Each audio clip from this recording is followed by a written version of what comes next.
Quand j'ai reçu le diagnostic, je me suis sentie vraiment impuissante, puis beaucoup de culpabilité de faire vivre ça à mon entourage, aux gens que j'aime. Je m'appelle Anaëlle et j'ai été diagnostiquée de l'hypertension artérielle pulmonaire à 32 ans.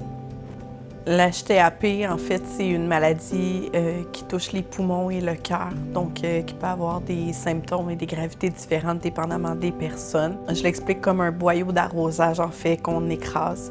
Ça met une pression, puis là, ça vient affecter le cœur, qui impacte plein d'autres choses dans le corps par la suite.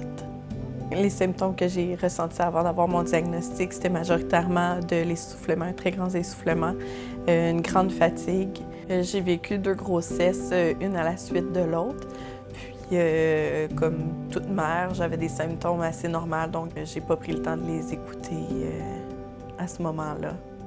Quand j'ai attrapé la COVID en janvier 2022, j'avais vraiment de la difficulté à respirer. Par contre, mon bébé d'1 an à ce moment-là remontait plus vite que moi. Là, j'ai su à ce moment-là que c'était pas normal. Donc, j'ai décidé d'aller à l'hôpital, puis ça m'a probablement sauvé la vie.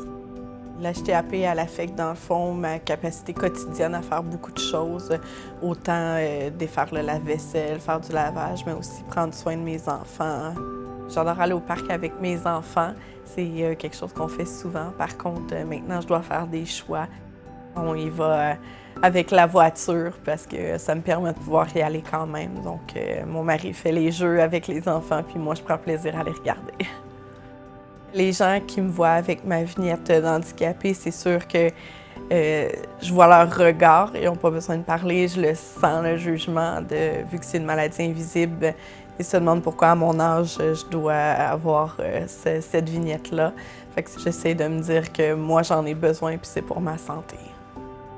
Je suis choyée, j'ai vraiment un entourage qui est proche de moi, qui est très sensible à la cause. Puis moi, je fais partie, entre autres, de la Fondation Hypertension artérielle pulmonaire Québec. Je suis la vice-présidente, j'ai eu ce privilège-là. C'est un très beau réseau de soutien qui comprend réellement ce qu'on vit quotidiennement. C'est ma façon à moi de redonner à l'autre, puis peut-être de faire qu'une autre personne va être diagnostiquée plus vite malgré la chance que j'ai eue. Il y en a qui font des choses incroyables, puis c'est un bel espoir, un bel exemple aussi. Je suis quelqu'un de résiliente, donc je veux pas rester fâchée là-dedans puis perdre des années de vie d'être frustrée. Mais c'est sûr qu'il y a des jours qui sont plus difficiles que d'autres, mais j'essaie de rester positive là-dedans puis d'être bien pour ma famille.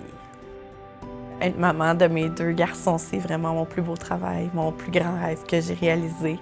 La vie est belle, la vie est courte, puis chaque moment vaut la peine d'être vécue parce qu'on ne sait jamais ce qui peut arriver au bout. Fait que de célébrer toutes les petites victoires du quotidien, aussi petites qu'elles soient, mais ça vaut la peine.